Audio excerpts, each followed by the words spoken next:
I remember saying, if there's one thing that's come out of COVID that's positive, it's that we're so much more accepting that people have lives outside their work.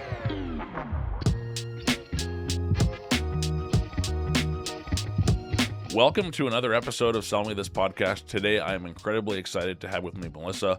Melissa, I butchered your company name already 3 times in our prep, but Higher Talent Recruitment. You bet. I did it.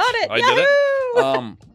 I've been super excited for this episode, and I feel like we've known each other for a couple years now. For people that don't know who you are, what's your story and what's your bio? What's my story? Born and bred Calgarian, moved away, came back. Got into recruitment like most people by accident. And that was 15 years ago, and started HTR, let's call it, because it's easier. It'll be 3 years ago in June. That's like the abbreviated me. So I didn't realize that our companies are kind of the same age. We're like company twins. Do you know what's interesting is there are a ton of us that are in like the entrepreneurial world that all started in and around the same time. So do you think, I'm always kind of a cause and causation person. Do you think that's because we all kind of found each other at the time when we were out telling our stories at the 100%. same time, and just kind of formed a roving group of entrepreneurs? Yeah. Or do you think there was something that happened in the market or in the world at that time? We're starting off heavy. What? That would have been 2023? Yeah. I don't know. Like that's a huge, like what was going on in 2023? I don't know. It seems like a different world at this point in time. Oh my God. Yeah.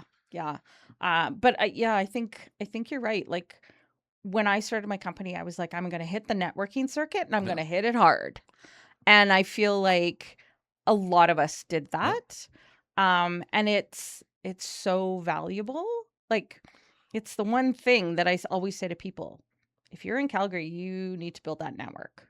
Build your community. You've been such an advocate as well of networking, like not just for your personal development and the development of HTR, but also just in terms of even kind of some speaking, in terms of some of the I don't call it advocacy, but some of the leadership work that you do is really all about building that network and connecting other people. Yeah. Well, being from Calgary, it's always been about who do you know. And it's historically been like a couple degrees of separation. And so for people who aren't from Calgary and don't realize that, you can flounder with your business, with your career search, with your personal life, if you don't realize how tight-knit the Calgary community is. Like almost 2 million people, but it doesn't feel that way. Totally. And I remember a conversation I was having with someone at an event, I don't know, probably about a month ago. And so they'd recently emigrated here from Europe. Oh. And so they were blown away by just the importance of networking and kind of how business gets done here. Yeah. The importance of a handshake, meeting someone face to face, because in the world that they came from, it was like the importance level was down here. Right. Versus kind of what they're finding as soon as they get thrust into this, ecosystem. We're like, go to events, talk to people, kind of shake hands and kiss babies. Yeah. Have you kind of seen some of those same experiences in different markets, even across Canada? The more I talk to people across Canada, the more I realize, like I used to think it was completely unique to Calgary just because of how we operate it. It's not as prevalent in other cities, but it's starting to become. The more I talk to people, they're like, oh yeah, there's tons of stuff happening here. Like I now do the Monday networking post for Calgary, Edmonton, Kelowna.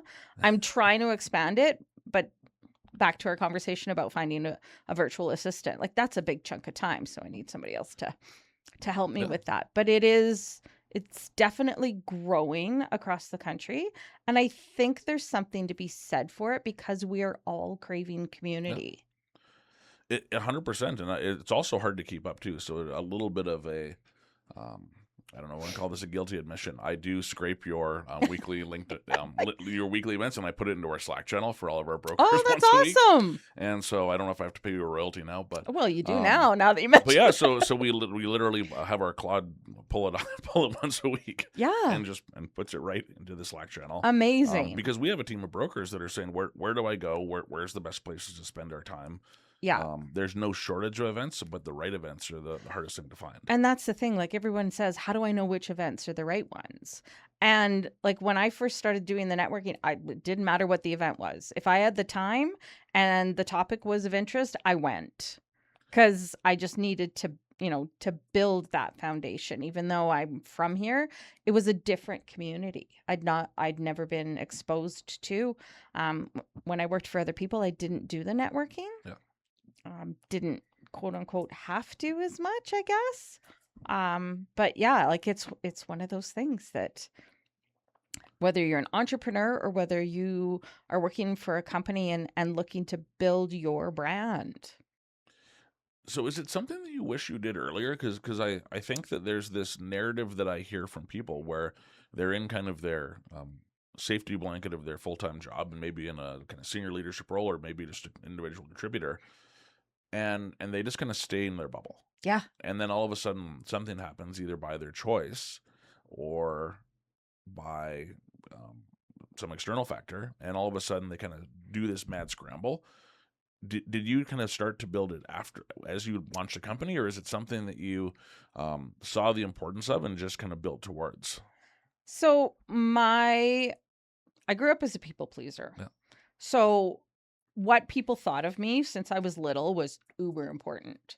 So my reputation in my work then sort of carried that through. Like I wanted people to know that I did quality work and that I was a good person. So like I said, like before personal brand was a thing, I was building it because there was something ingrained in me that that's how you got the reputation and where people wanted to work with you.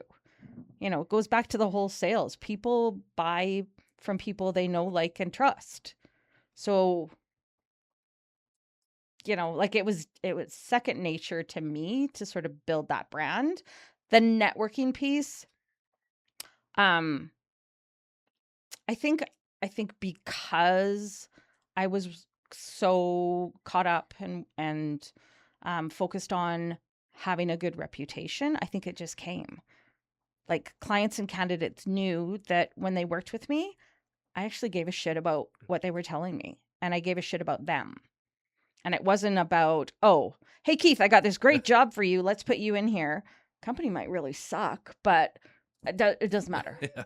right? Just the So traditional body shop of like kind of do the kind of matching lines of skill sets and off you go. yeah, well, and like in recruitment, historically, recruiters have had a terrible reputation because they would place somebody, make the money, then go to the company where they stole them from, like Yeah. replace them, and then 6-9 months later go back to that candidate because they're a great candidate. Hey, I've got the next great thing for you. So it just recruiters got a really bad rap, and I was like, I no. Yeah. Well, I do want to spend some time on the recruiting, but I don't want to move away from the brand quite yet because I think Okay. it's such an important topic. Yeah. And so as you've developed your brand, like I think that in 2026 now, I think you'd be after hiding under a rock if you didn't think personal brand was important. Yep. But how do you go about even developing that, right? Because I think that there's so many different kind of facets of what goes into a brand. If you were to be talking to someone that was hiding under a rock and was needing that kind of 101 course on, even defining what they want their brand to be, all the way through starting to build and kind of tell that story, Yeah. what advice would you give them? For me, it always goes back to staying true to who you are. And you can't build a brand. Well, you shouldn't, in my opinion, build a brand on fakeness, like trying to be something that you're not. There's a lot of people out there that have done a really great job at building their personal brand because their personal brand is so tied to their authentic self. So that's the number one thing. Like, don't try to be something you're not. And I've always said, like, if that's not the right fit for someone, then great. You know that that's not your person. Onwards. So yeah, it's the authentic piece, right? And finding the things that you're truly passionate about and really digging into that. So do you think that's scary then? Like if I think about attaching the reality of who I am Mm-hmm. to the authenticity of that brand and then going out in the world and telling that story, Yep. do people find that scary? Yeah. And I think people find it scary because for so many years we've been told to put on a persona. Oh, you're a lawyer, you need to act this way. You're a doctor, you need to act this way. You're a waitress, you need to, like, there's so much shoulding out there that we're all very subconscious or self-conscious about how we're perceived. So is some of the conversations, and I feel like we're getting maybe deeper than intended here, but I find it really interesting. But are some of the conversations you have with people when they're, maybe coming to you or having those conversations around that branding component around kind of who am I Yeah. when I go out and tell this story in the world, kind of peeling back some of those layers in, because there's been if you're talking to someone that has 30 years of experience, Yeah. there's 30 plus years of programming saying, here's how you tie your tie. Here's how you do your shoes. Here's how you do your hair. Right. And I know those are all physical things, and then there's a whole bunch of other things to go into it as well. But do you kind of have to peel back the layers of the onion to kind of unlock who actually you are? 100%. Yeah. I had a conversation a couple weeks ago with a candidate, and she's been in one industry and super successful, but that line of work is kind of slowing down for her. So she's closing that business. And she said, okay, so next is I'm going to look at XYZ kind of roles. And in our talk, I was like, why? What? There was just something that I was like, I'm not buying this. So we dug deeper. And then she told me about this other business that she's had going on for however many years, and that's what she's trying to build, but she feels like she needs this bridge. And I said to her, girl, no, just go for it. I love it. And so kind of, I don't want to say burn the ships mentality, but just so what happens in that scenario then? Do you how do you take someone, because that's a terrifying leap, right? Because this Yep. is the world that they know. Yeah. And they know they're leaving it, and they think they're doing this bridge thing to be able to Yeah. do this other thing over here. So, and it's interesting because it happens a lot where people show up with, I need XYZ. And the more you talk to them about them as a person, the more you uncover what's really the motivating factor behind things. Do you think a lot of people are settling in terms of the work and life and kind of what they're looking to, what they could be doing? I recognize that there's a necessity around work. Obviously people have mortgages to pay and, Yep. and bills, and life isn't getting any cheaper. But do you think that there's a lot of mismatch in terms of kind of the true character of people and maybe what they've been corralled into doing? I think historically there has been. I think we live in a time where people are reconciling that a little bit more, where you can show up as your authentic self at work and not be overly judged for it. Historically, there was a professional life and there was a personal life. And sometimes they would cross, but I feel historically people kept them very separate. Yeah. It would be like when you bring your partner to the to the Christmas party. It's like, okay, well, here's the glimpse of my personal life, and now you can see it again in 12 months. Exactly. Yeah. And so what was there a tipping point or a fulcrum where it started to become more acceptable that you started to see to bring in that kind of personal self at work? Well, for me, when I really noticed it was COVID.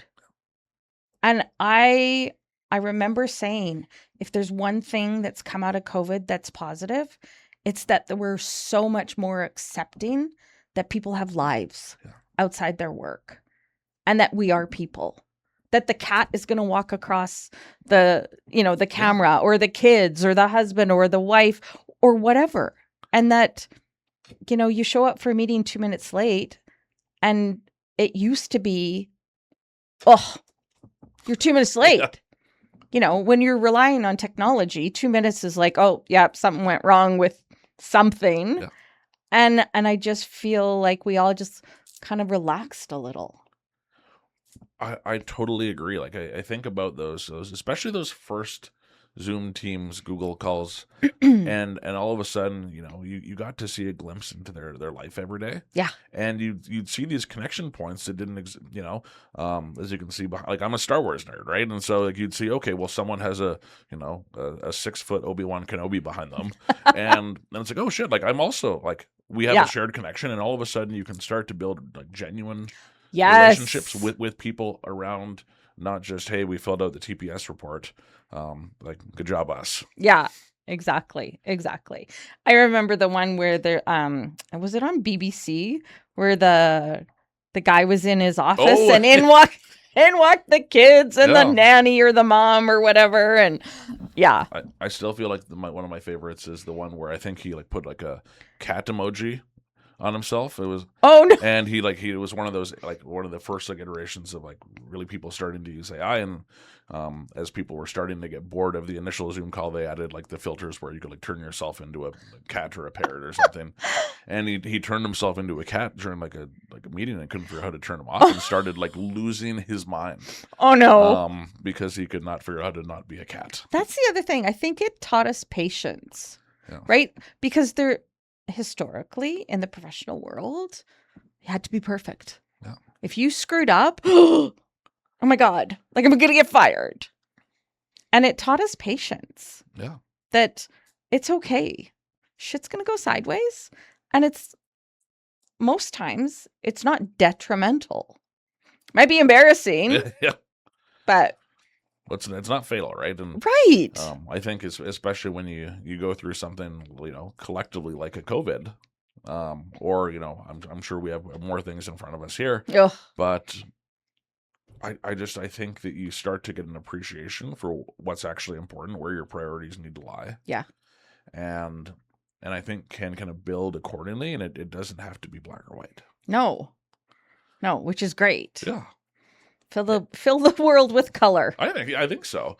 And so that outlook is amazing, and I'm sure translates into some of the work you do as well. So when you think about kind of the transition that you personally had, you know, coming from a corporate recruiting career, so you know, have a fairly storied recruiting career before you launched your own organization. Yeah. Like what was that journey like in kind of building that career, and then how did you decide it was time to kind of make that transition? Oof. Well, so I was fortunate. I started working for, I call her the matriarch of recruitment in Canada. She was one of the first female business owners of a recruitment firm, and got introduced to her by somebody that we mutually knew, and she took me under her wing. Now, I still jokingly say, with love, she's batshit crazy. But she taught me the ropes. And I still say that I owe a lot of my success because of how she taught me. So started off doing a lot of temp placements. Yeah. What a world that is. Yeah. And then sort of just progressed into working for an oil field services company doing trades recruitment, which I decided I didn't love. And then went over and did some work with an executive search firm in a support role there. And then spent 5 years with a small boutique firm here in Calgary. And by the time just before I left there, I was going into work and I was not a happy camper.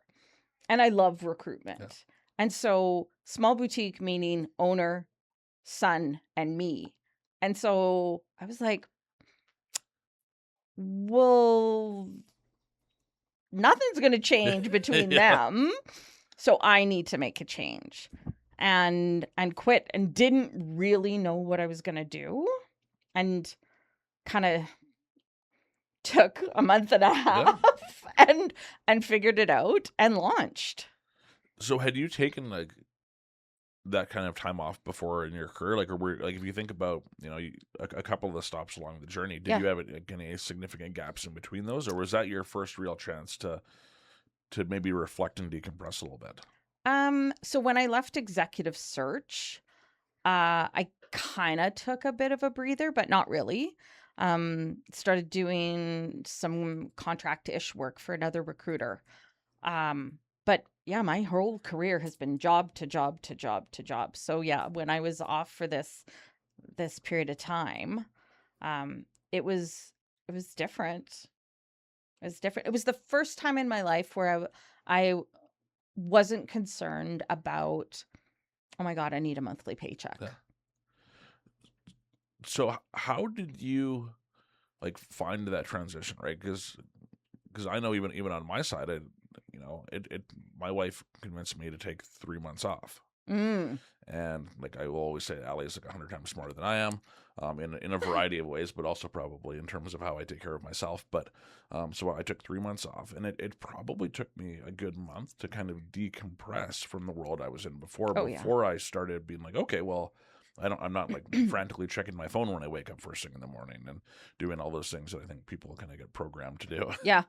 Well, even so, 3 years now, I still catch myself that when I'm done at 3 o'clock going, oh, maybe I should work a little longer. And it's like, what? This is my business. If Yeah. I decide I'm done at Yeah, 3 you're gonna o'clock. write yourself up. It's like, Yeah. yeah, you didn't stay till 5. Right? Yeah. Yeah. So, and I still do a little bit of justification, like, well, I'm done at 3 today, but Melissa, you work on weekends. Yeah. And I'm like, what am I doing?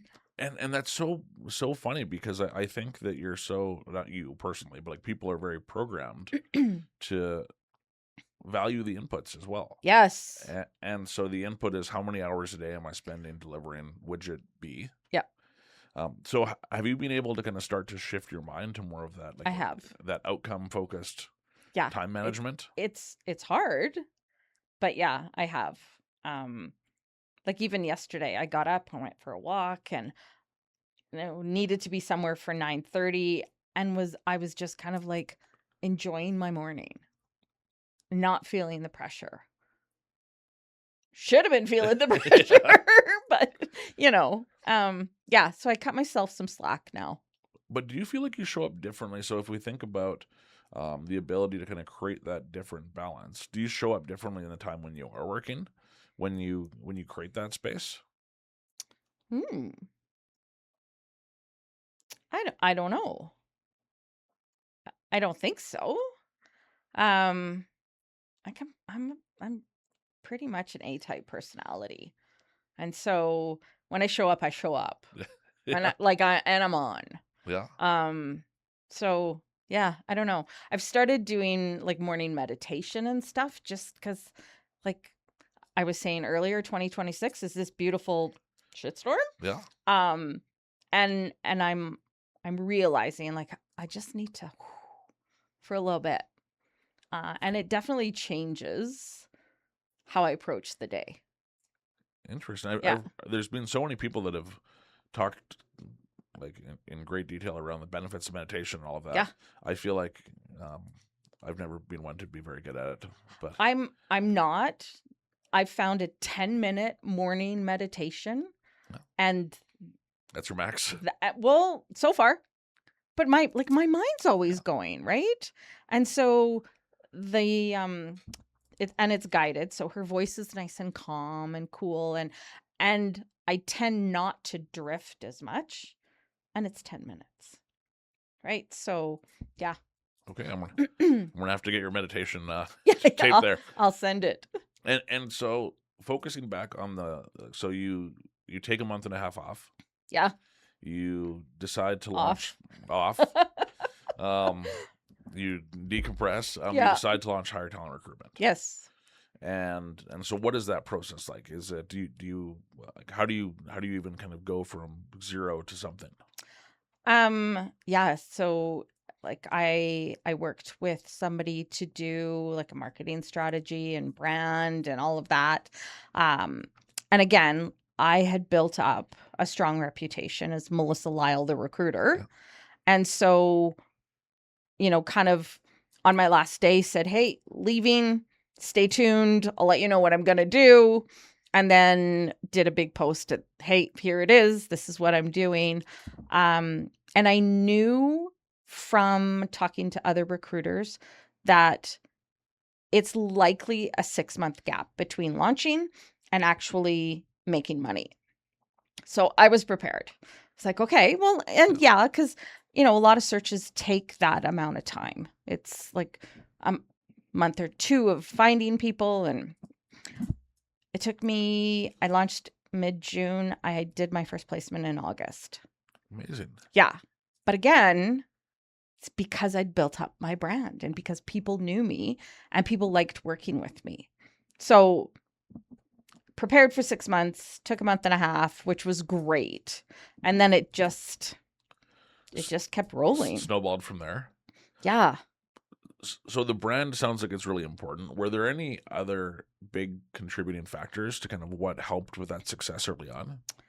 Um, I think it's just about like the connections you make. Those relationships, if people enjoy working with you, it doesn't matter where you go, they're going to find a way to work with you. So I think that was probably the biggest factor. So it's all of that kind of legwork in the previous X years that Yeah. you'd spent building that reputation, that Yeah. personal brand, that currency, so to speak, so that when you made that leap, that people came to you versus you having to send out 4 million cold calls. And Yes. Yeah. And that's how valuable your network yeah, can be. I mean, one of my biggest clients is an old friend from when we were 20. And, sort of like reconnected when I moved back to Calgary, but periodically. And when I went out on my own, had reached out to them to say, "Hey, I need to pick your brain on something. I'm, working in the area you work in, and I have some yeah, questions." And they just said, "Well, I'll answer your questions, but I'm also hiring you." amazing. Yeah. That's a So, great picking of a brain. yeah, it was fabulous. Yeah. But it goes back to creating valuable, real Yeah. relationships. And people always say to me, "Well, like, how do you do it?" Well, you just have to, like, when you're having a conversation Yeah. with somebody, you actually have to care about what that person's saying. That seems bizarre. Tell me more about that topic. Well, I mean, not everybody you talk to, you're going to care about what it is they're talking about, right? But if you're having a conversation and something resonates, then be in the moment. And if you're at a networking event and you spend half an hour talking to that one person because something they said resonated with Yeah. you, do it. It's valuable. You're not going to miss out on 25 other conversations of no value. Yeah. Be in the moment. Well, and I think one of my favorite quotes, and I've shared this with a few people, is to be interesting, be interested. Yes. And I think so many people, especially at some of these networking events when they're getting started, are so concerned around, okay, how do I tell my story? Yeah. How do I let everyone know my new startup idea or the Yes. widget that I've built or Yep. that I'm looking for a job, that they run in and they say, "Hi, my name's Keith. I'm looking for a job." Yeah. Or I'm a software developer and I've done X, Y. Like, do you know anyone that's hiring for this? And immediately, like, you've been in those conversations, and they're like, "Okay, thanks. I'll keep my eyes open for you. Tell me a little bit about you. Okay, awesome, thank you." Yep. Where I think that the opportunity to just like not go in with the agenda, like, and just say like, "Hi, like, tell me about yourself." What, Mm-hmm. like, and not the traditional. Actually, you're probably the expert. Like, so what are some of the things that people should do Well, if people are going to these events to open the door in a way that isn't, I don't want to say predatory, but just with it where their agenda isn't right at the like yeah. opening. So I have a real life situation where somebody was referred to me. I had a conversation with them. immediately went into, this is what I'm looking for. How can you help me? And I was like, whoa. Is that the same approach when you go to a networking event? And he was like, yeah. I said, and how's that working for you? Yeah. And he said, well, to be honest, not really well. I said, no, and it won't, because people don't know you yet. So I don't want to help you if I don't know you. And be of value to that person that you're talking to. And his response was, but how? I'm new to Calgary. I said, yeah, but you know things about your career, your profession. You know things about the things that are of interest to you. Just have real conversations with people. Be of value to them. Build the relationship so that they can get to know you. And it'll work out. And he landed his full-time job, I'm going to say 9 months ago. And I sent him oh my God, I'm so excited for you. And he said, thank you, because if you hadn't have been so brutally honest, he would have kept going down that route. He changed his approach. He started volunteering with, like some professional was doing an event. He went and he said to that professional, can I help you the day of your event? And other types of volunteering work, and started building those relationships and being of service. I love it. And I think that even within that story, the idea of that honesty, I think, is such a gift. Yeah. As well, because so many people are afraid to ruffle someone's feathers. Yep. That they'll just give them the pleasantry. Yeah. And so have you always been kind of that direct? Because I think it's an awesome thing. It's a feature, not a I am bug. very direct. And some people love it and some people don't. But again, back to what I said, the people that don't love it, those aren't my people. The people that love it, those are my people. Yeah. Have I always been like that? No, because I grew up as a people pleaser. Right. But what I found was that, especially with people looking for like career transition or looking for work, they're floundering. They don't know. And nobody wants to tell them the truth because they don't want the backlash of, oh, well, that wasn't very nice. Or, so-and-so said this. But if nobody's going to tell you the truth, you're just going to keep floundering. And I don't know. Yeah. It just feels wrong. Yeah. If I can share some experience and share some knowledge, costs me nothing. Why wouldn't I? I love it, and I think that it's rarer than you think on that front too, with that level of candor. Yeah, it is. And like I said, sometimes it lands, other times not so much. But it's, I think it's, like I said, a good feature, not a bug. Yeah. So you probably get inundated with requests for people looking for your time. Yes. And so I'm really curious on how you manage those, because like it's incredibly clear that you have this innate desire to help. Yeah.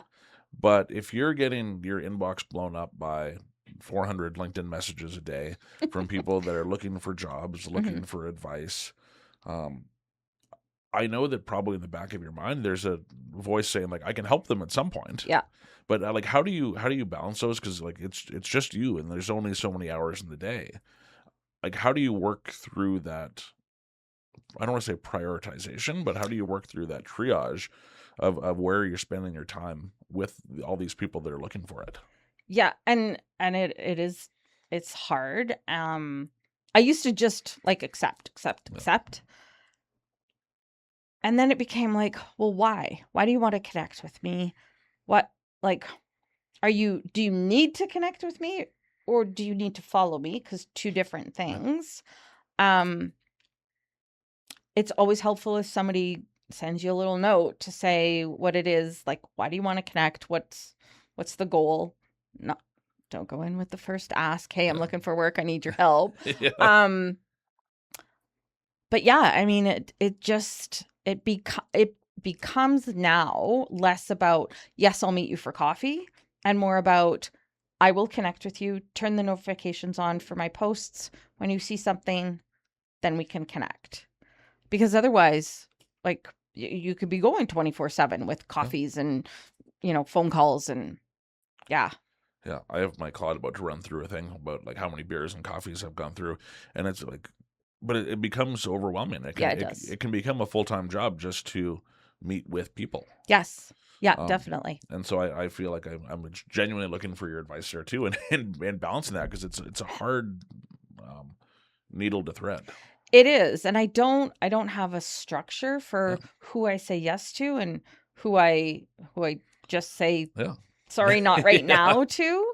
And even sometimes, like, I'll accept, and I'll go months before I yeah, respond, and then I'm like, I'm really sorry, yeah. but there is only so much time. I would love to find some way to, like, figure out how to prioritize that, Yeah. but then it becomes less personal, and that's not me. Well, and so I think that leads us into a really interesting discussion as well around kind of the personalization in recruitment. Mm. And so I'm sure you've heard of AI. Mhm. Yeah. No. How are you seeing AI impact the world of recruitment right now?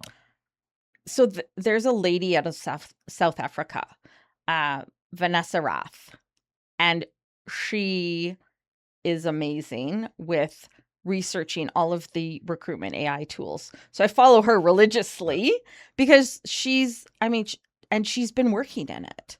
So she'll put out tips and tricks, and she put out this whole website where she's gone through and listed all of the AI tools and ranked them and tested them. It's amazing. I just signed up for one about a month ago that now, rather than me having to put all the parameters into LinkedIn or into a Boolean search, all I have to do is upload the job description, the location, a few must-haves, and it goes through and scrapes LinkedIn and then creates a list of candidates for me. Hmm. So it cuts the sourcing time way down, which is phenomenal. And then, things like using AI to help summarize job specs. If I've got all of a sudden, I've got all of these tech and technical roles that I'm working on that I don't necessarily understand because that's not my background. So, upload it into Chat or Claude and kind of like summarize this for me who knows nothing about this industry. And it's great. And then I take it and I send it back to my client. I'm like, is this accurate? Is this correct? Yes. I feel like that's an important step. Yeah. Yeah, it is. Yeah. Yeah.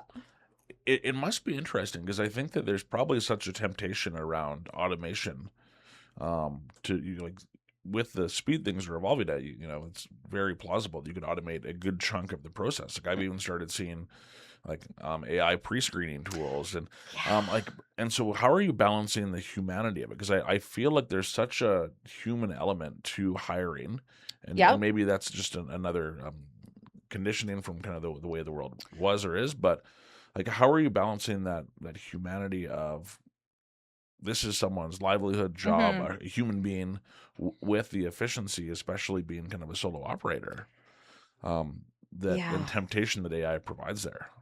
Um, I refuse to let AI do the personal work. To me, AI does not have a gut feel. And sometimes that's what it comes down to, right? There are a ton of great developers out there that are creating AI recruitment tools. All the power to them. Uh, Knock on wood, it Yeah. will never become part of what Higher Talent Recruitment does because there's a personal aspect to it. And I think, like, for me personally, if I lose that, then how am I any different than the next person? I really like that approach, because I think that there's still something to be said for the people side, and you're starting to hear all these stories, especially like on the ATS side, of the applicant tracking side of Oh, things, where, people aren't even a layer removed from the logic, and so they don't know why people are being screened out. Yeah. And there's, I understand both sides where there's such a volume of people looking for work, Mm-hmm. but and so they're all applying to the same roles and the same jobs Oh, it's so bad. through these ATSs. Yes. But then no one quite knows why, how, or what they get declined, and it kind of goes into this abyss Yeah. of the internet for our AI overlords. And that's in my opinion, that's the beauty of working with a recruiter who's a headhunter. Yeah. And some people don't like that term, but it's what I do. Like, clients come to me, they say, here's what we need. I don't post it. I might do a post on LinkedIn to let my community know, but I then go out and I find those people. So what would the key difference, like if you were to kind of paint a picture of both camps, like what's a recruiter versus a headhunter? So recruiters historically have been where you have a job, you post it, you field through the resumes, you do the pre-screen, you send the resumes to the hiring manager, in my opinion. Yeah. Headhunters will go out there and find those passive candidates. I can't tell you how many times I've reached out to people and then they're like, why would you reach out to me? I'm not looking. Yeah, precisely. Yeah, perfect. You're exactly who I'm looking for. Yeah, exactly. Yeah. Yeah. Well, because I think that a lot of there's a lot of very talented people that are looking for work, but there's a lot of very talented people that are quite content in the world they're in. Yeah, and I hear that a lot. And it's like, great. I'm happy you're happy. Yeah. One, if you're ever not happy, let's have a conversation. Yeah. Two, if you're well connected and you know other people with similar backgrounds to yours, could you please share this with them? So it then becomes like a resource tool. Right. And I mean, you can't know everybody. So the more people that you have that exposure to, the better. Yeah. I feel like we've covered an insane amount of ground today. If we think about, going back to maybe the root of the conversation around the brand side of things. Yeah. And if you think about just some kind of salient advice that people could pick up as they're thinking about building their brand, as they're thinking about maybe even just starting to take some of those first steps, whether it's for their career search, whether it's for, trying to develop their own brand just in advance of something. Yeah. Or maybe they're brand nerds like us. What advice would you give them to kind of get started on that journey? I would say lean into the things that are maybe unique to you. Lean into being true to yourself, and don't be afraid that that's going to rule some of the people out, because that's okay. They're not your people. And then continue to work on your reputation. Do the right thing. Be the person that gives a shit.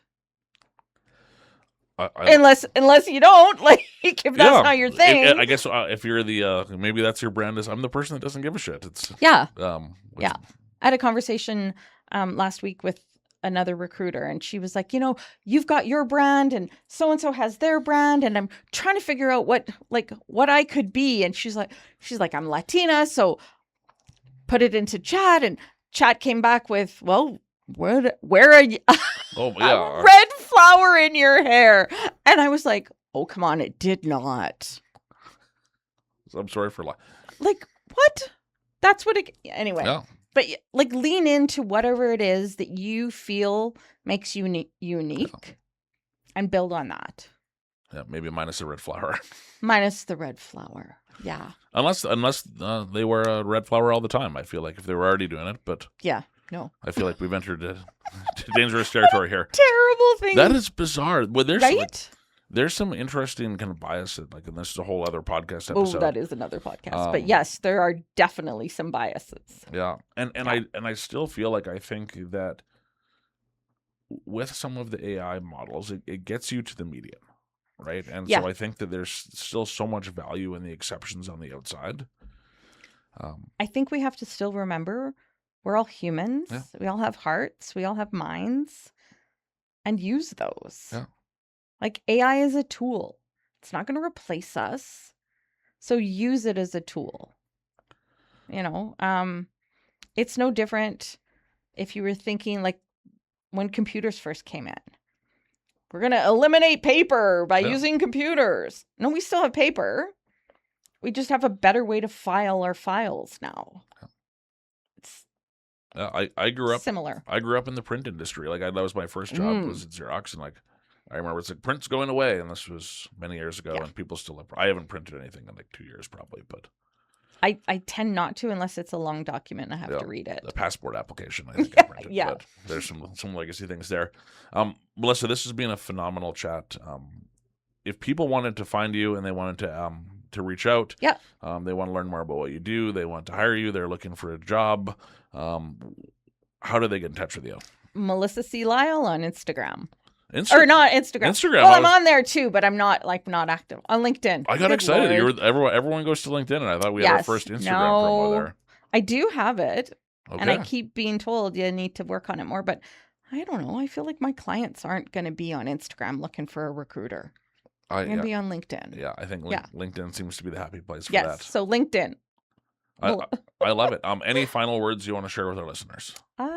No, I think I'm good. Thanks. Amazing. Thanks for having me. Thank you. This was a blast. Yeah. It was a lot of fun, and I really appreciate you taking the trip over here. Thanks for the invite. Cool. If you've made it this far, like and subscribe on YouTube, or follow and leave a review on your favorite podcasting platform so you don't miss any future episodes.